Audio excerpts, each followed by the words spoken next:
आप सभी का स्वागत है ऑनलाइन क्लासेस में। मैं घनश्याम सैनी, सहायक आचार्य समाजशास्त्र, श्री कल्याण राजकीय कन्या महाविद्यालय सीकर। आज हम बात करते हैं भारतीय समाज व्यवस्था में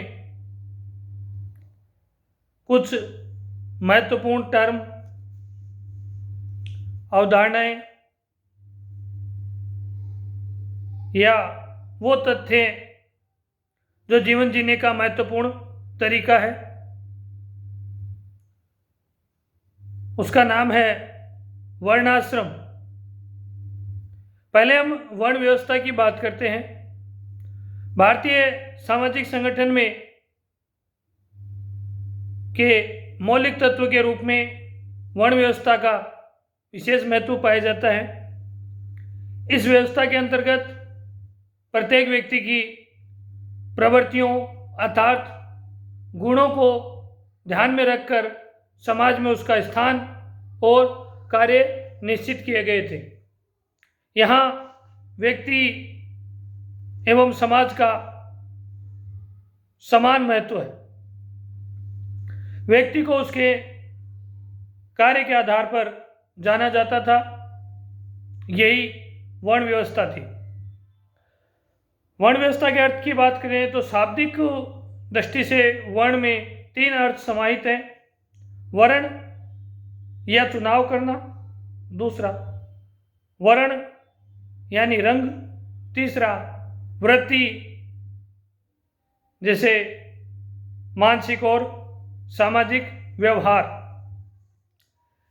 विवेकानंद की दृष्टि में वर्ण शब्द का प्रयोग प्रारंभिक काल में आर्यों और गैर आर्यों के लिए किया जाता था।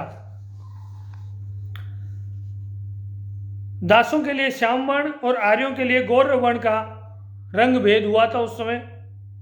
गीता के 4 अध्याय में श्री कृष्ण कहते हैं कि मैंने ही गुण और कर्म के आधार पर 4 वर्णों की रचना की है। ऋग्वेद के पुरुष सूक्त में कहा गया है कि ब्रह्मा के मुख से ब्राह्मण, भुजाओं से क्षत्रिय, जंघाओं से वैश्य और चरणों से शूद्र का उदय हुआ है। के.एम. पन्नीकर ने वर्ण व्यवस्था के संदर्भ में कर्म के आधार का ही समर्थन किया है। वर्ण व्यवस्था सामाजिक स्थिरीकरण की ऐसी व्यवस्था है जो व्यक्ति के गुण तथा कर्म पर आधारित है, जिसके अंतर्गत समाज का 4 वर्गों के रूप में कार्यात्मक विभाजन हुआ है। यहाँ गुण तथा कर्म का तात्पर्य व्यक्ति के स्वभाव और सामाजिक दायित्वों से है।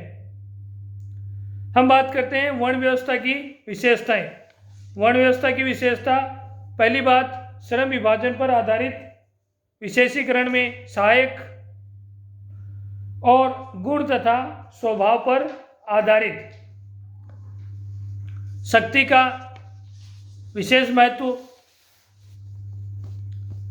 और अधिकारों का निश्चित वितरण, व्यवसायों का पूर्व निर्धारण और गुणात्मक प्रेरणा, आध्यात्मिकता पर विशेष जोर। विभिन्न वर्णों के कर्तव्य या यूँ कहें कि वर्ण धर्म क्या है, तो उसमें सबसे पहली बात ब्राह्मण वर्ण। ब्राह्मण का मुख्य धर्म इंद्रिय संयम बताया गया है। मनुस्मृति के अनुसार वेदों का अनुशीलन एवं अध्ययन, अध्यापन एवं यज्ञों का संपादन ब्राह्मण के मुख्य दायित्व है। क्षत्रिय धर्म प्रजा की रक्षा, दान देना, यज्ञ करना, अध्ययन करना, विषयों में आसक्ति न रखना क्षत्रियों का प्रमुख धर्म है। वैश्य धर्म,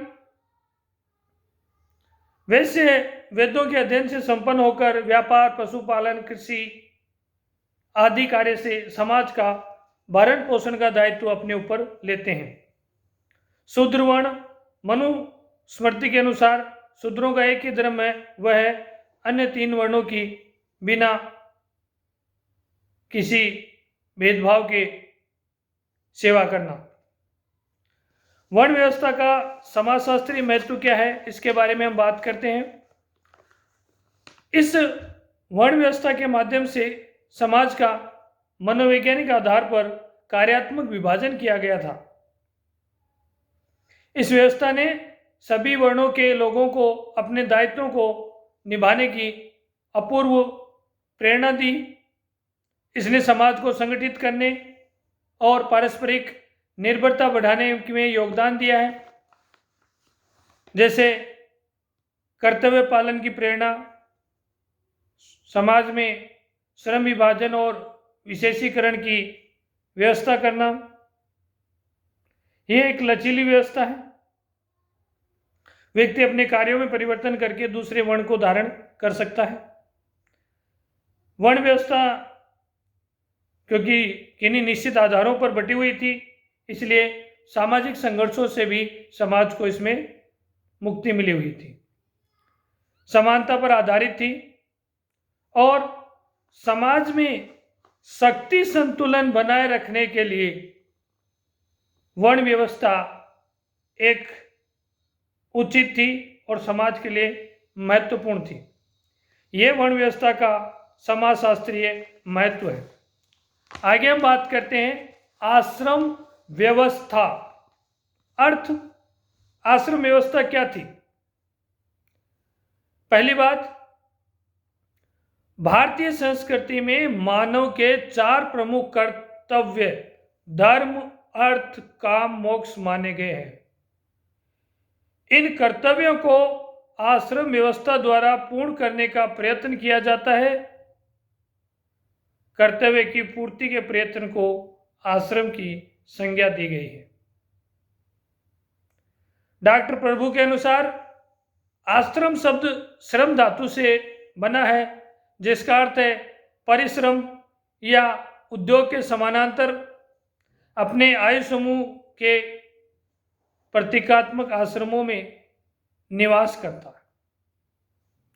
महाभारत के अनुसार जीवन के 4 आश्रम व्यक्ति के विकास के 4 सोपान हैं, जिन पर क्रम से बढ़ते हुए उसे अपना सामाजिक विकास करना है।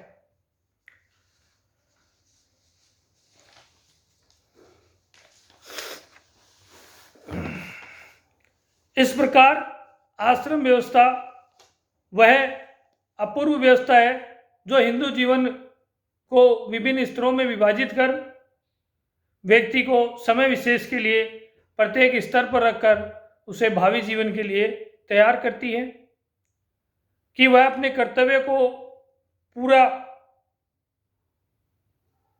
करते हुए अंतिम लक्ष्य मोक्ष को प्राप्त करे। आश्रम व्यवस्था के अंतर्गत व्यक्ति के जीवन को 100 वर्ष का मानकर संपूर्ण जीवन को 4 बराबर भागों में बांटा गया है। ब्रह्मचर्य आश्रम जन्म से 25 वर्ष तक की आयु, जिसमें उसे धर्म पुरुषार्थ को अर्जित करना होता है। गृहस्थ आश्रम जिसमें 25 से 50 वर्ष तक की आयु में व्यक्ति रहता है, जिसमें उसे धर्म, अर्थ और काम 2-3 पुरुषार्थों की प्राप्ति के लिए प्रयत्न करना होता है। वानप्रस्थ आश्रम 50 वर्ष से 75 वर्ष तक, जिसमें अर्थ और धर्म 2 पुरुषार्थों की प्राप्ति के लिए वह प्रयत्न करता है। और अंतिम होता है संन्यास आश्रम 75 वर्ष से 50 वर्ष तक, जिसमें केवल धर्म पुरुषार्थ की प्राप्ति के लिए व्यक्ति प्रयत्न करता है। इस प्रकार व्यक्ति का जन्म से लेकर मृत्यु तक का जीवन विभिन्न अवस्थाओं में विभाजित किया गया है और उसे सामाजिक धार्मिक रूप से अपना कोई भी अभिष्ट कार्य करने के लिए प्रेरित किया गया है। आश्रम व्यवस्था का समाजशास्त्रीय महत्व, आश्रम व्यवस्था व्यक्ति के समाजीकरण, व्यक्तित्व विकास और समाज कल्याण में अपना योगदान देती है। पहली बात, जीवन में इसके द्वारा व्यक्ति का समुचित विकास होता है, मानवीय गुणों का विकास होता है। व्यक्ति और समाज की पारस्परिक जो निर्भरता है वो आश्रम व्यवस्था के द्वारा पूर्ण होती है।